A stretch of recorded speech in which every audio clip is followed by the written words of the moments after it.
세계 최고의 IT 기업들이 앞다투어 품으려 했던 삼성전자와의 협력 기회를 오만함으로 놓친 엔비디아 젠슨 황의 충격적인 실수를 목격한 영국의 반도체 전문 저널리스트가 있습니다. TSMC 대만 본사에서 열린 글로벌 반도체 포럼에서 삼성전자의 혁신적인 AI 칩 발표에 젠슨 황이 보인 믿기 힘든 반응을 직접 목격하고 경악을 금치 못했다고 하는데요. 특히 엔비디아의 전 수석 임원 콜린스가 젠슨 황의 다급한 전화를 받고 회의장으로 뛰어들어가던 그 순간을 보고 주인공은 커피잔을 떨어뜨릴 뻔한 충격에 휩싸였다고 합니다. 과연 이 포럼장에서는 무슨 일이 있었던 걸까요? 안녕하세요. 저는 영국 임페리얼 칼리지 출신의 가브리엘 루비라고 합니다. 현재 런던의 반도체 전문 매체 칩인사이트의 수석 애널리스트로 일하며 글로벌 반도체 산업의 동향을 분석하고 있죠. 최근 TSMC 대만 본사에서 열린 글로벌 반도체 포럼에 참석했고 그곳에서 엔비디아 젠슨 황 CEO의 독단적이고 오만한 태도를 목격하고는 경악하고 말았는데요. 오늘 그날 컨퍼런스홀에서 겪은 놀라운 경험을 들려드리고 싶어 이렇게 사연을 보냅니다. 그날 이른 아침부터 포럼장인 TSMC 본사 컨퍼런스홀은 세계 각국의 반도체 전문가들로 붐볐어요. 평소 논문으로만 접하던 업계의 거장들을 직접 만난다는 생각에 제 심장은 빠르게 뛰었죠. 컨퍼런스홀 입구에서는 삼성전자의 최형찬 전무와 엔비디아의 전 수석 임원 로버트 콜린스, TSMC의 모하스 창 상무가 커피를 손에 들고 진지한 대화를 나누고 있었습니다. 특히 최형찬 전무가 무언가를 설명할 때마다 콜린스와 창 상무가 깊이 고개를 끄덕이는 모습이 인상적이었죠. 저는 그들의 대화에 귀를 기울이며 조용히 자리를 잡았습니다. 이번 포럼에서는 최신 AI 반도체 기술 동향과 시장 전망이 다뤄질 예정이었고, 특히 엔비디아의 새로운 AI 칩 전략에 대한 발표가 있을 것이라는 기대감에 저는 한껏 들떠 있었어요. 무엇보다 젠슨 황 CEO의 발표를 직접 듣고 그의 리더십을 가까이서 볼 수 있다는 생각에 설렘을 감출 수 없었죠. 그런데 포럼이 시작되기 직전 충격적인 소식이 전해졌습니다. 엔비디아의 젠슨 황 CEO가 갑작스럽게 불참을 통보했다는 것이었죠. AI 반도체 시장을 주도하고 있는 기업의 수장이 돌연 불참을 선언했다는 소식에 저는 적잖이 당황스러웠어요. 아니나 다를까 홀 안의 다른 참석자들도 심각한 표정으로 자신들의 의견을 주고받고 있었습니다. 세계 최고의 AI 반도체 기업 수장의 갑작스러운 불참이 단순한 일정 문제가 아닐 것이라는 분위기가 감돌았죠. 그런데 컨퍼런스홀 왼편에서 그럴 줄 알았다는 듯한 반응과 함께 젠슨 황의 독단적인 성격이 문제라는 이야기가 들리더라고요. 호기심에 살짝 가까이 다가가 보니 엔비디아 전 수석 임원 로버트 콜린스가 주변 임원들에게 이번 사태의 진짜 이유를 설명하고 있었어요. 콜린스는 엔비디아에서 오랫동안 핵심 임원을 지냈던 터라 정확한 내부 정보를 알고 있지 않을까 하는 생각에 저도 모르게 더 귀를 기울였어요. 그런데 콜린스의 다음 발언에 저는 커피잔을 쥔 손에 힘이 들어갈 정도로 충격을 받고 말았어요. 그가 삼성전자의 새로운 AI 칩 발표가 엔비디아의 기술력을 뛰어넘는 혁신적인 내용을 담고 있어서 젠슨 황이 불참을 결정했다고 말하는 거였죠. 주변의 임원들도 놀란 표정으로 서로를 쳐다보며 작게 탄성을 내뱉었습니다. 저는 그 순간 더 자세한 이야기를 듣고 싶었지만 그때 포럼의 시작을 알리는 종소리가 울렸어요. 처음 순서로 중국 베이징 공과대학의 송하오 교수가 발표를 했죠. 그런데 송하오 교수는 중국의 새로운 AI 챗봇 딥시크에 대해 이야기를 시작하는 거 아니겠어요? 중국의 생성형 AI 딥시크가 챗GPT 개발 비용의 10분의 1로 더 뛰어난 성능을 달성했다는 자신감 넘치는 목소리에서 중국의 자부심이 느껴지는 것 같았어요. 그러다 송하오 교수가 딥시크는 140개국 앱스토어 1위를 달성했고 출시한 지 불과 18일 만에 1600만 다운로드를 기록했다는 성과를 언급하자 청중들 사이에서 작은 술렁임이 일었습니다. 이렇게 놀라운 수치를 들으며 나는 중국의 기술력이 이토록 성장했다는 사실에 감탄했어요. 게다가 송하오 교수는 지금 딥시크 다운로드가 IT 강국인 한국을 포함해 미국과 유럽에서도 사용자가 급속도로 증가하는 추세라고 말하더라고요. 그런데 그때 문득 앞줄에 앉아있던 보리스 켈로 교수와 앤디 최 CEO의 미묘한 표정 변화가 눈에 들어왔습니다. 특히 AI 반도체 분야의 권위자인 켈로 교수는 무언가 깊은 생각에 잠긴 듯했고, 삼성 실리콘밸리 연구소의 앤디 최 CEO는 노트북에 뭔가를 바쁘게 기록하고 있었죠. 잠시 후 청중석에서 한 사람이 천천히 자리에서 일어났어요. AI 반도체 분야의 세계적 권위자이자 네이버의 초거대 AI 모델 개발에도 참여했던 보리스 켈로 교수였습니다. 그의 갑작스러운 움직임에 회의장의 분위기가 긴장감으로 가득 찼죠.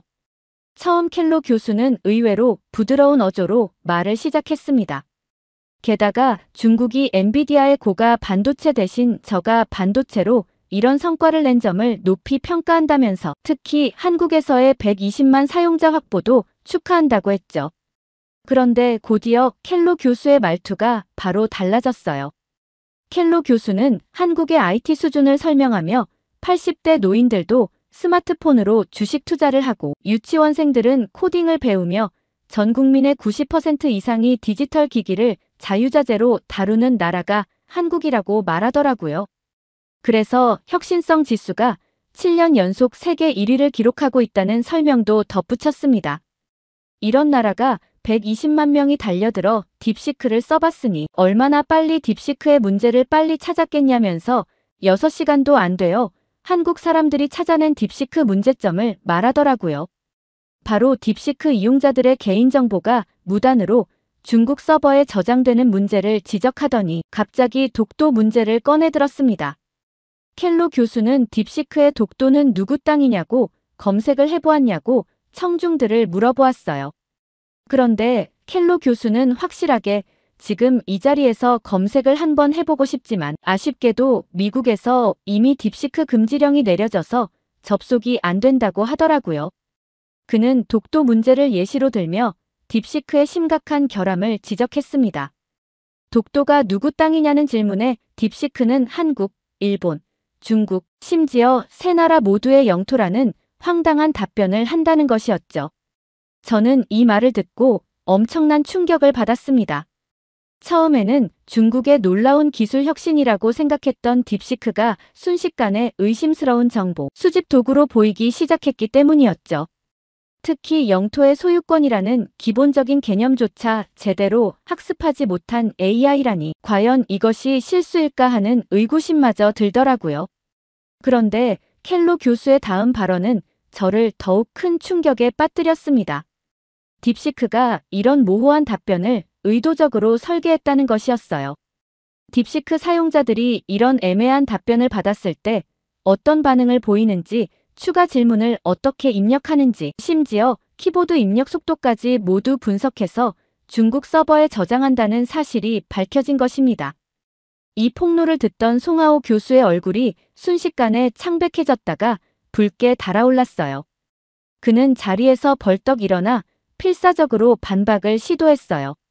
저비용으로 고성능을 실현한 딥시크가 세계 AI 시장에 미친 파장을 강조하면서 예전에 소련이 세계 최초로 인공위성 스푸트니크를 발사했을 때 충격만큼 미국도 충격을 받았을 거라고 말했죠. 그러나 제 귀에는 송하오 교수의 변명이 더 공허하게 들렸어요. 개인정보 수집이라는 민감한 문제를 기술 혁신으로 포장하려는 듯한 그의 태도에서 불편함을 느꼈기 때문입니다. 회의장의 다른 참석자들도 비슷한 생각이었는지 곳곳에서 작은 한숨 소리가 들려왔습니다. 켈로 교수는 이어서 독도 검색 하나의 사례가 딥시크의 근본적인 문제점을 여실히 드러냈다고 설명했습니다. 한국뿐만 아니라 미국을 비롯한 전 세계에서 딥시크를 경계하고 심지어 폐쇄 접근 금지까지 내린 국가가 많다고 했죠. 특히 미국은 국방부와 항공우주국 그리고 하원의회에서까지 직원들의 딥시크 사용을 전면 금지했다고 말했죠. 게다가 호주와 일본도 정부 소유 기기에서 딥시크 사용을 차단했고 이탈리아는 한 발 더 나아가 자국 내 앱 다운로드 자체를 전면 금지했다는 것이었습니다. 심지어 대만은 공무원뿐만 아니라 공립학교와 관영 조직에까지 딥시크 사용 금지령을 내렸다고 합니다. 이 말을 듣던 송하오 교수의 얼굴이 더욱 굳어졌습니다. 그는 자리에서 일어나 이러한 조치들이 중국의 기술 발전을 억누르려는 정치적 공세라고 반박했지만 그의 목소리에는 더 이상 처음의 자신감이 느껴지지 않았죠. 그렇게 포럼이 잠시 휴식에 들어간 후 저는 화장실을 가려고 로비로 나와 발걸음을 옮기고 있었습니다. 그때 아까 젠슨 황의 불참에 대해 다른 임원들과 이야기를 나누던 엔비디아 전 수석 임원 로버트 콜린스가 저와 같은 방향으로 걸어오는 것이 보였죠. 용기를 내어 그에게 다가가 런던의 반도체 전문 매체 수석 애널리스트라고 자신을 소개했습니다.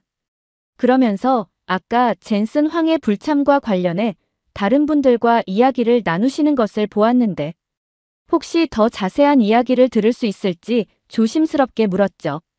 그런데 콜린스는 잠시 턱을 극적이며 난감한 표정을 지으면서 고개를 돌려 주변을 살피더니 한숨을 쉬었죠. 자신도 너무 안타까운 마음에 그만 입 밖으로 그 이야기가 나와버렸다면서 여기는 반도체와 AI 관련 인사들이 많아 조심스럽다고 했습니다. 그러면서도 지금 젠슨 황이 하는 행동들을 보고 있자니 마치 어린아이 같아서 속이 탄다고 덧붙였죠. 저는 그의 말에 더욱 호기심이 생겼습니다. 무슨 일이 있었던 건지 젠슨 황의 구체적인 행동이 궁금했죠. 그러자 콜린스는 잠시 망설이더니 포럼장 입구 한적한 구석으로 저를 이끌었습니다. 그곳에서 그는 엔비디아의 전 임원으로서 이것은 꼭 알려야 할 이야기라며 무거운 표정으로 입을 열었죠. 그런데 콜린스가 들려준 이야기는 저를 충격에 빠뜨리고 말았습니다. 삼성전자가 최근 차세대 AI 반도체 공동 개발을 제안했는데 젠슨 황이 이를 단칼에 거절했다는 것이었죠.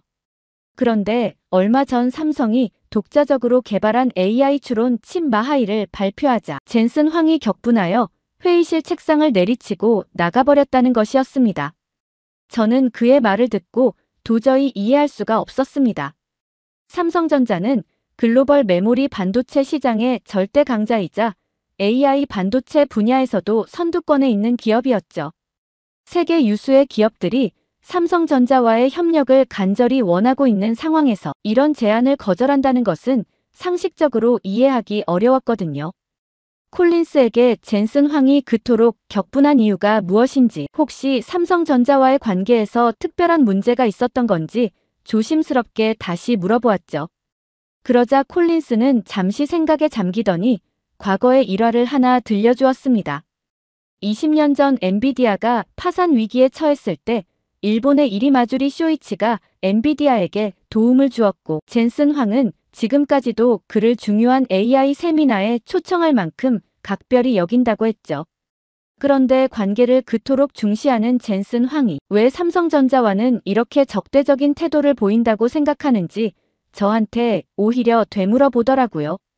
제가 의아한 표정을 짓자 콜린스는 젠슨 황의 어린이 같은 경영 마인드를 민망하리만큼 날카롭게 지적했어요.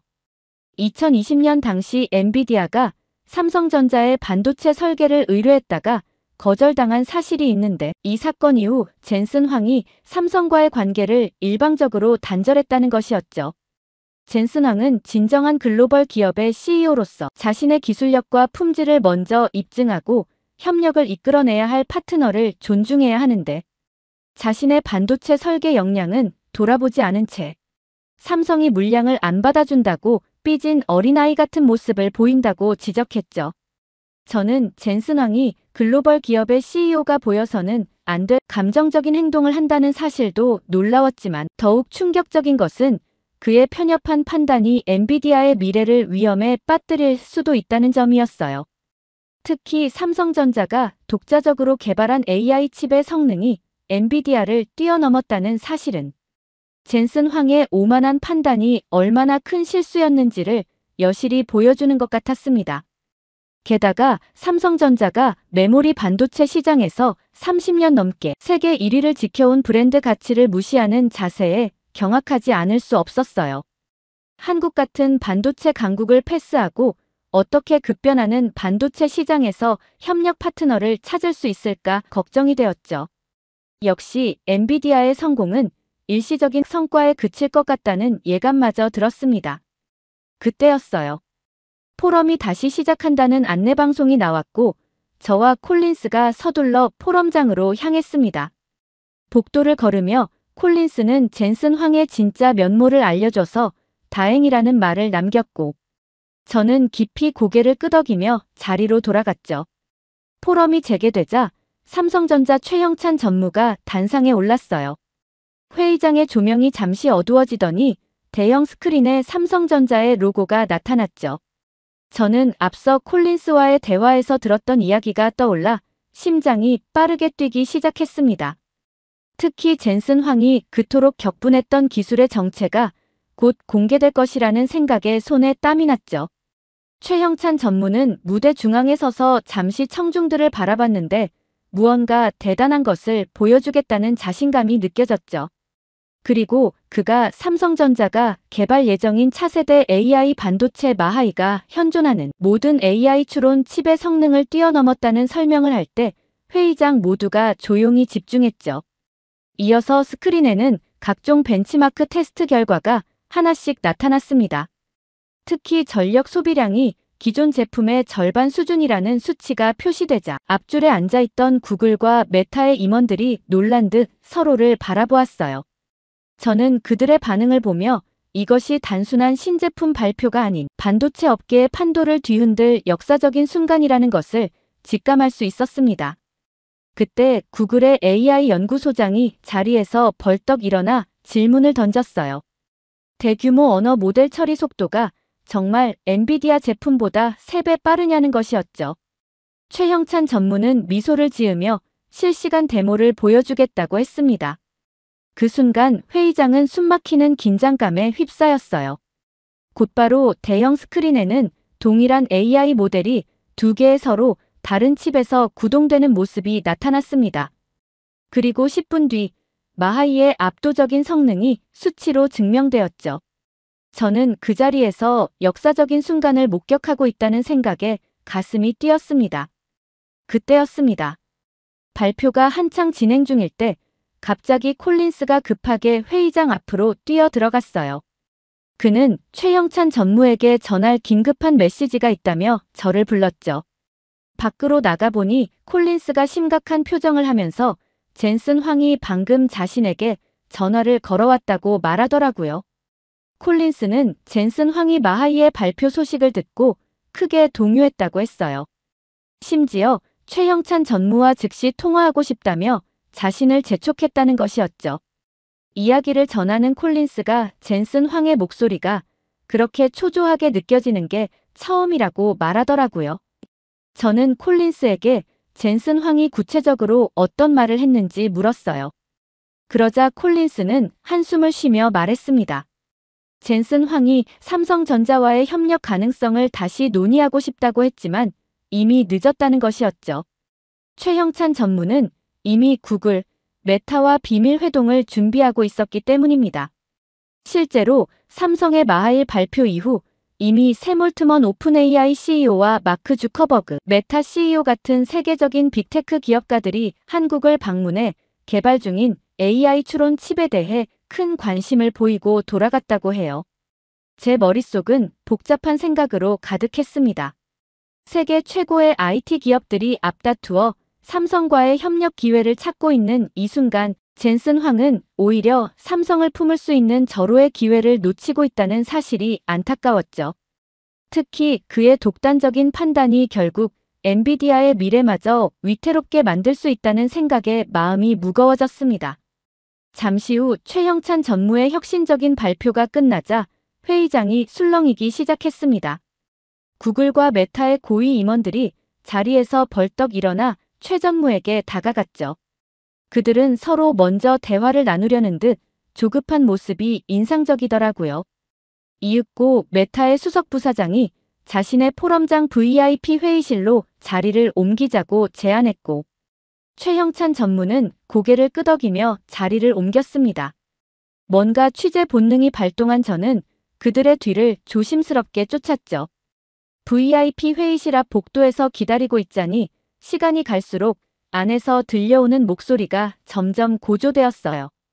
특히 아마 아마존 AWS의 최고 기술 책임자로 보이는 사람의 목소리가 유독 또렷했어요.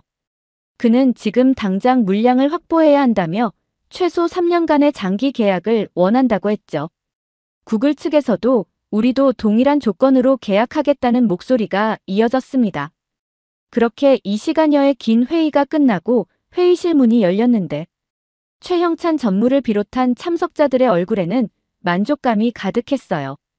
특히 최형찬 전무의 발걸음에는 세계 최고의 반도체 기업 임원다운 자신감과 여유가 넘쳐났죠. 메타와 구글의 임원들은 그와 굳게 악수를 나누며 환하게 웃었습니다. 그때였어요. 콜린스가 저에게 다가와 한숨을 쉬며 놀라운 소식을 전했습니다. 젠슨 황이 방금 전 다시 자신에게 전화를 걸어왔다는 것이었죠. 콜린스는 젠슨 황의 목소리가 처음으로 평소의 카리스마는 온데간데 없고 초조함과 불안감으로 가득 차 있었다고 했습니다. 삼성전자와의 협력을 위해 다시 한번 기회를 달라며 자신의 판단이 성급했다는 것을 인정했다고 하더군요. 하지만 콜린스의 말에 따르면 이미 늦어버렸습니다. 삼성전자는 방금 전 회의에서 주요 글로벌 기업들과 3년간의 독점 공급 계약을 체결했다는 것이었죠. 젠슨 황은 이 소식을 듣고 한동안 말을 잇지 못했다고 합니다. 그의 목소리에서는 뒤늦은 후회와 절망감이 묻어났다고 하더군요. 저는 그 순간 깊은 생각에 잠겼습니다. AI 반도체 시장은 하루가 다르게 변화하고 있었고, 이런 급변하는 시장에서 한순간의 오만한 판단이 얼마나 큰 대가를 치르게 되는지를 여실히 보여주는 순간이었기 때문입니다. 특히 젠슨 황이 보여준 모습은 세계적인 기업의 CEO라고 보기에는 너무나 감정적이고 근시안적이었죠. 무엇보다 안타까웠던 것은 젠슨 황이 기술력과 시장 지배력을 바탕으로 한 자신감을 오만함과 혼동했다는 점이었습니다. 삼성전자와의 협력이라는 황금 같은 기회를 거절했을 때부터 이미 위기는 시작된 것이나 다름없었죠. 반도체 시장에서는 아무리 뛰어난 기업이라도 홀로 생존하기 어렵다는 기본적인 사실을 그는 잊고 있었던 것 같았습니다. 저는 콜린스의 이야기를 들으며 진정한 리더십이란 결국 겸손한 자세로 시장의 변화를 읽고 다양한 파트너들과 협력할 줄 아는 능력이 아닐까 하는 생각이 들었습니다. 엔비디아가 이룩한 눈부신 성과가 젠슨 황의 독단적인 판단으로 인해 한순간에 무너질 수도 있다는 사실이 더욱 안타깝게 느껴졌죠. 오늘 사연 어떻게 들으셨나요? 끝까지 들어주셔서 정말 감사합니다. 오늘 사연이 재미있으셨다면 좋은 의견을 댓글로 남겨주세요. 공유도 많이 해주시고요. 구독 버튼까지 눌러주시면 정말 감사하겠습니다. 저는 더 좋은 사연으로 찾아뵐게요. 감동도서관이었습니다. 감사합니다. 미국에서 학교를 다니는 17살 고등학생이 한국 학교에 발을 디딘 순간 상상조차 하지 못했던 충격적인 광경이 펼쳐졌습니다. 수학 시간에 한국 학생들이 MIT 1학년 수준의 문제를 척척 풀어내고 미술 시간에는 날카로운 커터칼을 자유롭게 사용하는 광경까지 목격하면서 모든 편견이 무너져 내렸다고 하는데요. 특히 게임 대회 우승자가 전국 수학 경시대회 금메달리스트라는 믿을 수 없는 사실에 놀라 자신의 고정관념을 의심하다가 결국 삼성전자 미주법인에서 근무하는 아빠를 설득해 한국으로 이민까지 결심하게 된 충격적인 사연이 있다고 합니다. 과연 이 미국 여고생에게 무슨 일이 있었던 걸까요? 안녕하세요. 저는 미국에 사는 17살 고등학생 레슬리 웨버입니다. 우리 가족은 뉴저지주의 멋진 주택에서 살고 있고 아빠는 삼성전자 미주법인의 마케팅 총괄이에요. 세계적인 기업 삼성전자 덕분에 우리 가족은 최고의 의료 혜택과 교육 지원을 받으며 살고 있죠. 하지만 경제적으로는 부족함이 없었지만 마음 한켠에는 항상 허전함이 있었어요. 아빠는 늘 바쁘셨습니다. 삼성전자에서 마케팅 부문 총괄을 맡는 것만으로도 큰 책임이 따르는 일이었는데 그것만으로는 부족하셨던 건지 아빠는 마케팅 업무 외에도 새로운 프로그래밍 언어와 UI UX 디자인 공부도 하시고 심지어 주말에는 MBA 수업까지 들으셨어요. 그래서 아빠는 어릴 때부터 저와의 시간을 가진 기억이 거의 없어요. 중학교 졸업식이나 제가 교내 과학경진대회에서 수상하던 중요한 날에도 아빠는 긴급회의가 있다며 참석하지 못하거나 왔다 가고 전화를 받고 급하게 자리를 뜨는 경우가 많았어요. 그럴 때마다 일도 중요하지만 우리 가족에게도 조금 더 관심을 가져주셨으면 좋겠다는 생각도 자주 했죠. 미국에서는 의사면 의사로서 변호사면 변호사로서 한 분야에서 인정받는 것이 성공의 지표인데 여러 분야를 두루 섭렵하려 하시는 아빠의 모습은 어렸을 때부터 이해하기 힘들었습니다. 그러던 어느 날 저녁 아빠가 갑자기 가족 회의를 소집하셨어요.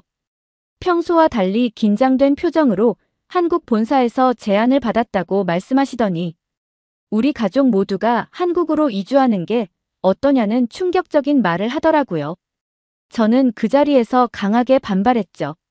미국에서의 안락한 생활과 꿈꾸던 미래를 절대 포기하고 싶지 않았거든요. 특히 고등학교 2학년 중간에 전학을 간다는 것은 상상도 할 수 없었습니다.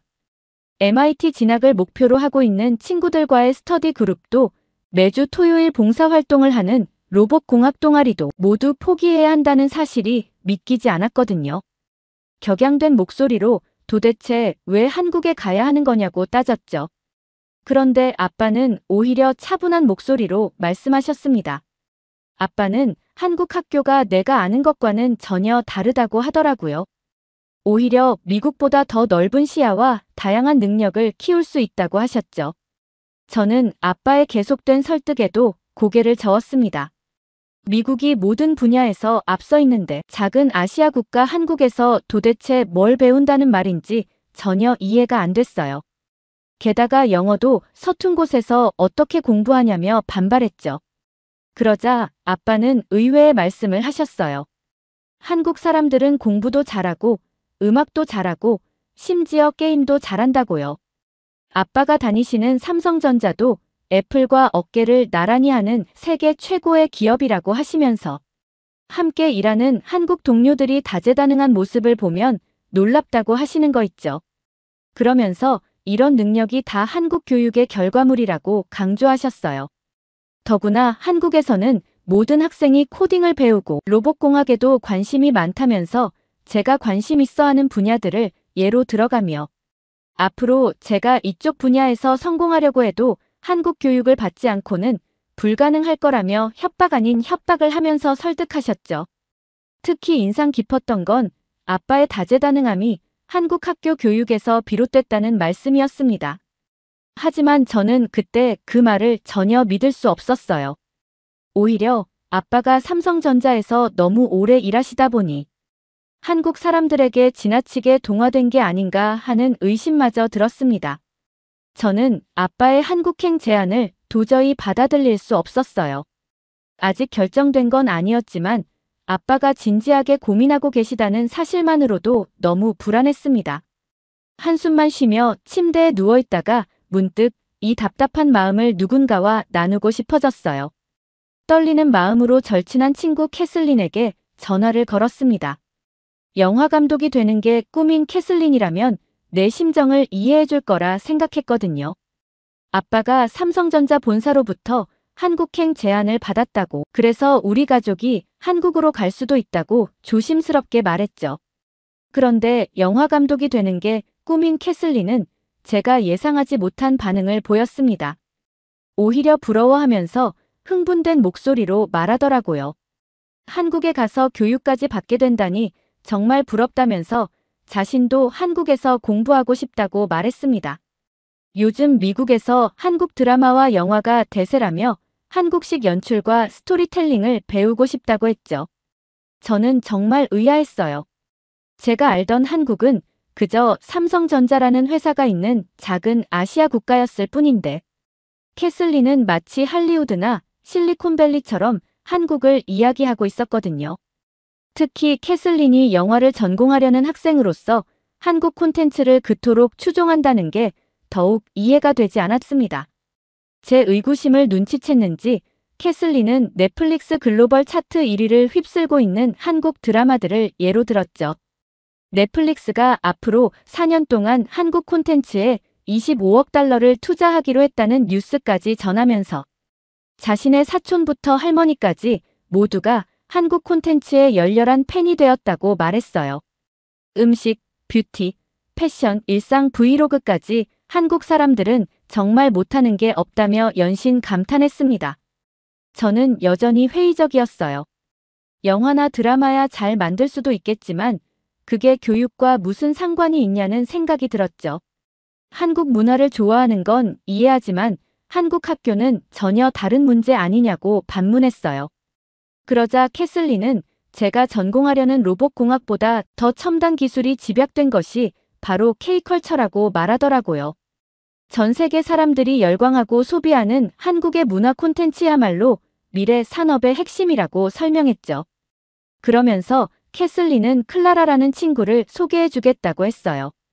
미국인이지만 7살 때 한국으로 건너가 10년간 한국 교육을 받은 친구라면서 마침 잠시 미국에 와 있는데 저와 비슷한 경험이 있으니 만나보는 게 어떻겠냐고 제안했습니다.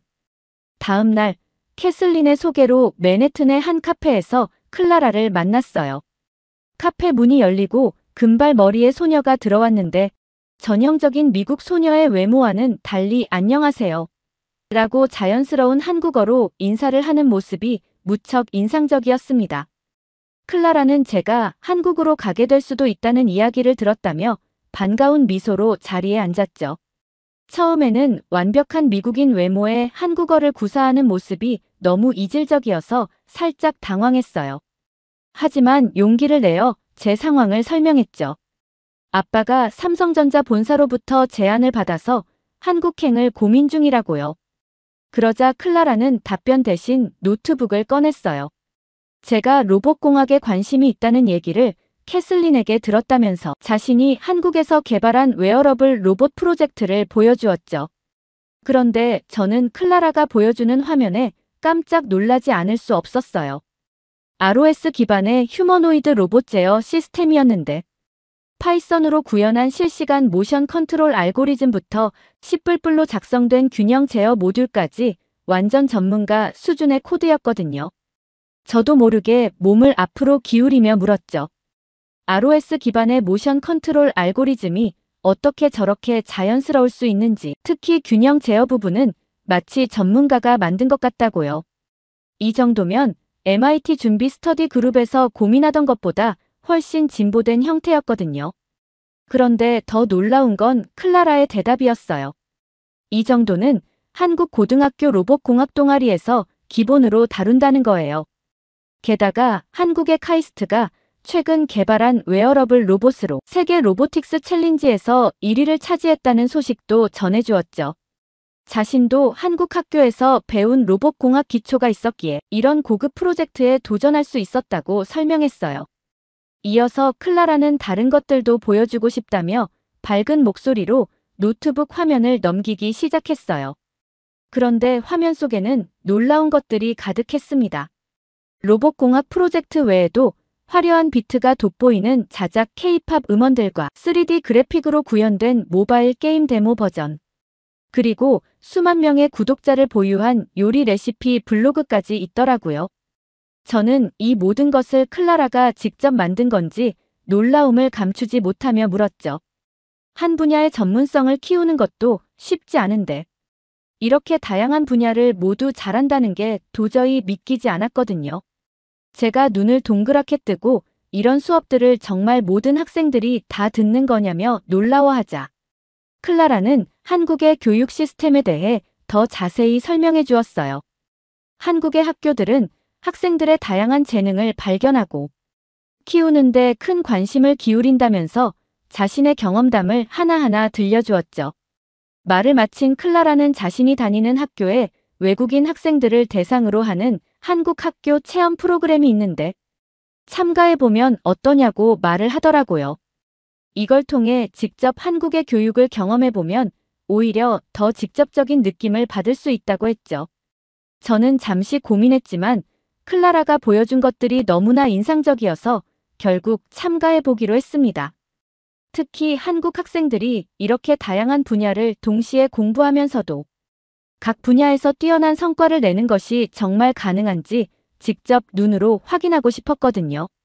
로봇공학부터 음악, 게임 개발까지 정말 한국의 교육이 클라라가 말한 것처럼 특별한지 꼭 경험해보고 싶었어요. 드디어 한국 학교 체험 프로그램 첫날이 밝았습니다. 긴장된 마음으로 교문 쪽으로 걸어가던 중 건너편 초등학교가 눈에 들어왔어요. 그런데 놀라운 광경을 목격했습니다. 어린 초등학생들이 부모님 없이 혼자서 등교하고 있었던 거예요. 저는 충격을 감출 수 없었습니다. 미국에서는 납치나 폭력 위험 때문에 17살인 제가 아직도 부모님의 승용차로 등하교를 하고 있는데 채 10살도 되어 보이지 않는 아이들이 홀로 등교하는 모습이 도저히 이해되지 않았거든요. 한국이 안전한 나라라고는 하지만 이건 너무 무책임한 게 아닌가 하는 생각까지 들더라고요. 그렇게 의문을 품은 채 학교 안으로 들어섰는데 또 다른 충격적인 광경이 펼쳐졌어요. 학생들이 일제히 교실 청소를 하고 있었던 거예요. 복도는 이미 깨끗이 청소가 되어 있었고 각 반에서는 학생들이 분주히 움직이며 책상을 닦고 바닥을 쓸고 있었죠. 제 안내를 맡은 학생회장 민서는 차분한 목소리로 이것이 매일 아침 있는 일상적인 풍경이라고 설명해 주었습니다. 저는 고개를 끄덕이면서도 쉽게 납득이 가지 않았어요. 미국에서는 전문 청소부들이 하는 일을 학생들이 자발적으로 한다는 게 너무나 낯설었기 때문입니다. 게다가 누군가 시키지 않았는데도 묵묵히 자신의 일을 해내는 모습이 마치 다른 세계를 보는 것 같았죠. 문득 한국의 높은 시민의식이 이런 교육에서 비롯되는 건지 궁금해졌어요. 민서에게 조심스럽게 물어보자 민서는 웃으면서 한국 학생들은 자기 주변을 청소하는 것은 물론이고 학교 전체를 관리하는 데에도 참여한다고 설명해 주더라고요. 더 놀라운 것은 학교 규율을 어긴 학생들은 방과 후에 남아서 화장실 청소까지 도맡아 한다는 이야기였어요. 그 말을 들으니 한국 학생들이 유독 예의 바르고 한국이 세계에서 가장 깨끗한 나라 중 하나로 손꼽히는 이유가 바로 이런 교육에서 비롯된 건가 하는 생각이 들었죠. 미국과 달리 청소를 통해 어릴 때부터 자연스럽게 책임감을 배우고 실천하는 모습이 인상적이었어요. 첫 수업은 수학 시간이었어요. 그런데 교실에 들어서자마자 모든 책상에 설치된 태블릿과 앞쪽 벽면의 대형 스마트보드를 보고 놀라움을 감출 수 없었습니다. 저는 궁금증을 참지 못하고 민서에게 이렇게 많은 최신 전자기기들은 학생들이 개인적으로 구매하는 것이냐고 물었죠. 그런데 민서의 대답에 저는 두 번째 충격을 받았습니다. 이 모든 것이 학교에서 무상으로 제공되는 기본 교육 장비이며 앞으로 메타버스 기반 수업까지 도입될 예정이라고 말하는 거 아니겠어요? 민서의 말에 저도 모르게 당황하여 그럼 이게 특수고등학교만 해당되는 것이냐고 다시 물었어요. 아무리 한국이 잘 사는 나라라고 해도 모든 학생에게 이런 고가의 장비를 무상으로 제공한다는 게 도저히 믿기지 않았기 때문이었죠. 제가 다니던 미국 고등학교에서는 기본적인 태블릿 하나조차 개인이 구매해야 했으니깐요.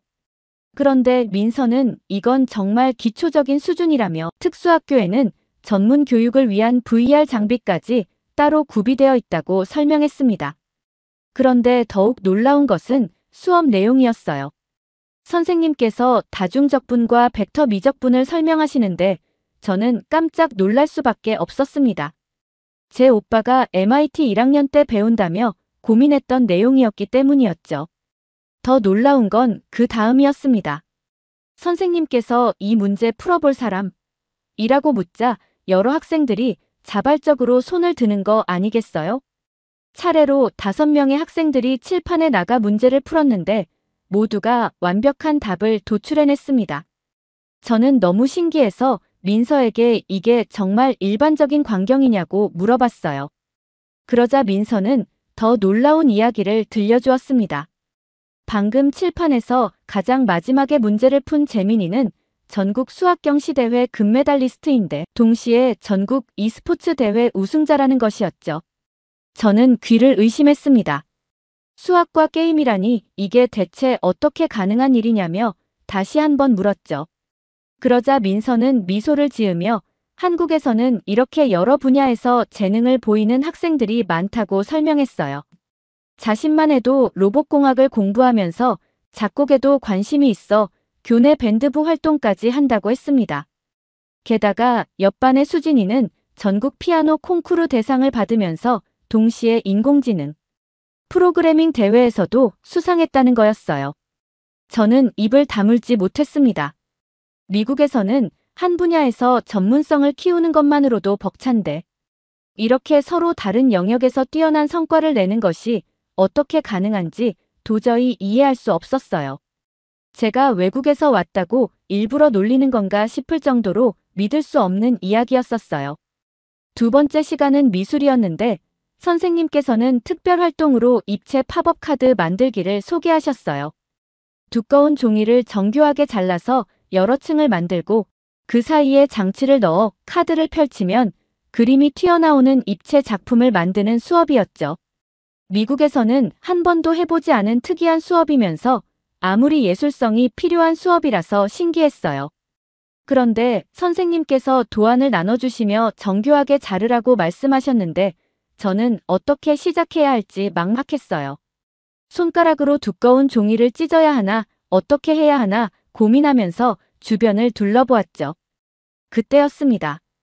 옆자리에 앉은 전현호가 필통에서 무언가를 꺼내는 것이 보였어요.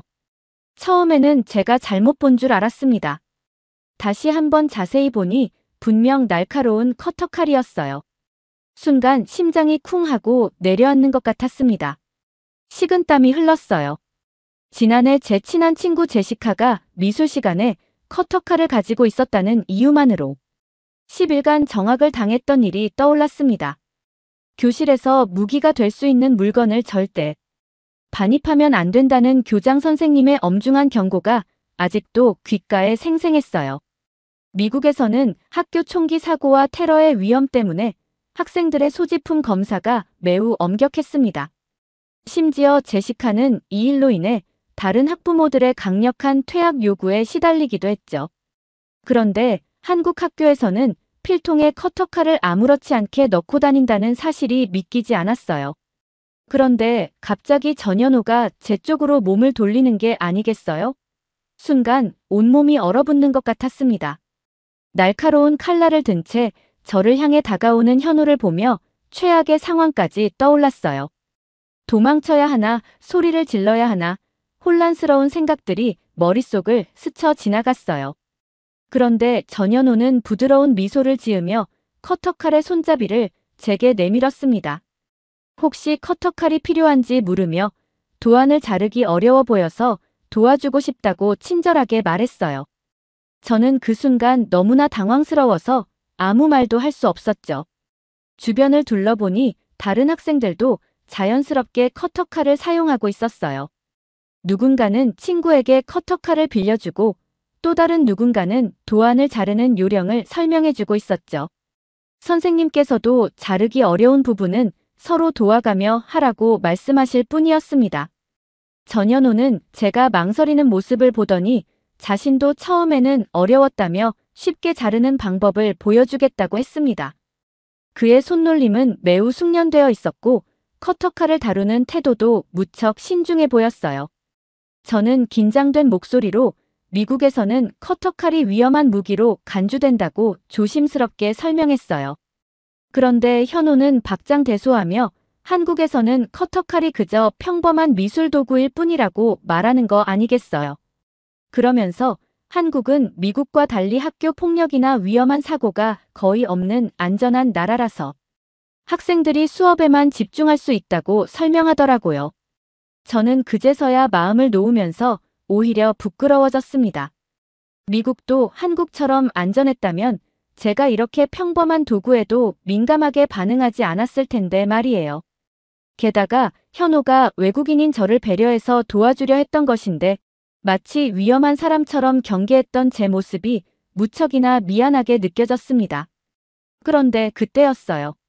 점심시간이 다가오자 학생들이 한쪽 다리를 책상 밖으로 빼고 자세를 잡는 모습이 보였습니다. 마치 육상 선수들이 출발선에서 준비 자세를 취하는 것처럼 보였어요. 잠시 후 수업종이 울리자마자 학생들은 일제히 자리에서 일어나 급식실을 향해 달려나갔습니다. 저는 한국 학생들이 이렇게나 배가 고팠나 하는 생각이 들었죠. 하지만 급식실에 도착한 순간 저는 완전히 다른 광경에 입이 떡 벌어졌습니다. 오늘의 식단은 카레라이스, 토마토 파스타, 전복 미역국이었거든요. 특히 전복 미역국은 미국에서는 고급 레스토랑에서도 맛보기 힘든 한식이었죠. 호기심에 민서에게 급식비가 얼마인지 물어보았습니다. 그런데 민서의 대답은 저를 더욱 놀라게 했어요. 이 모든 게 무료라는 거였습니다. 게다가 매일 다른 메뉴가 제공되고 심지어 영양사 선생님이 직접 식단을 구성한다고 설명하더라고요. 마치 최고급 뷔페처럼 다양한 음식들이 매일 새롭게 제공된다는 사실이 믿기지 않았습니다. 미국의 학교 급식이 떠올랐어요. 매일 같은 햄버거와 피자, 치킨 너겟만 반복되는 단조로운 메뉴였죠. 그런데 한국의 급식은 달랐습니다. 민서는 영양사 선생님들이 학생들의 영양 균형을 고려해 식단을 짜고 조리사 선생님들이 매일 아침 일찍부터 정성껏 음식을 준비한다고 설명했어요. 더 놀라운 건 이런 시스템이 전국 모든 학교에 적용되어 있다는 점이었습니다. 그때 문득 깨달았습니다. 한국의 교육은 이런 식이었던 거예요. 안전하고 질서 있는 학교 문화, 다양한 체험과 경험을 존중하는 수업, 그리고 영양가 높은 급식까지. 이런 환경에서 자란 학생들이 여러 분야에서 재능을 보이는 것은 당연한 결과였죠.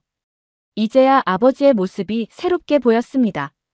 마케팅 총괄이면서도 프로그래밍을 배우고 UI UX를 공부하며 MBA 과정까지 도전하시는 아버지의 모습은 한국의 다재다능한 교육 방식을 실천하고 계셨던 거였어요. 세계에서 가장 혁신적인 한국 학교 교육을 받고 성장한 한국 사람들을 이해하고 함께하려면 아버지도 끊임없이 새로운 분야를 배우고 도전해야 했던 것입니다. 저는 그동안 아버지의 이런 노력을 이해하지 못했다는 것이 미안해졌어요. 그건 한국의 교육이 만들어낸 다재다능한 인재의 모습이었던 거예요. 삼성전자가 세계 최고의 기업이 될 수 있었던 것도, K-팝이 전 세계를 사로잡을 수 있었던 것도 모두 이런 교육에서 비롯된 결과물이었습니다. 그날 저녁 아버지께 한국 학교 체험 프로그램에서 보고 느낀 점을 자세히 말씀드렸어요. 아버지는 제가 한국행에 긍정적으로 변한 것을 기뻐하시며 앞으로 제가 경험하게 될 더 많은 놀라운 것들에 대해 이야기해 주셨습니다. 저는 이제 확신할 수 있었어요. 한국으로의 이주는 제 인생의 새로운 전환점이 될 거라는 걸요. 오늘 사연 어떻게 들으셨나요? 끝까지 들어주셔서 정말 감사합니다. 오늘 사연이 재미있으셨다면 좋은 의견을 댓글로 남겨주세요. 공유도 많이 해주시고요. 구독 버튼까지 눌러주시면 정말 감사하겠습니다. 저는 더 좋은 사연으로 찾아뵐게요. 감동도서관이었습니다. 감사합니다.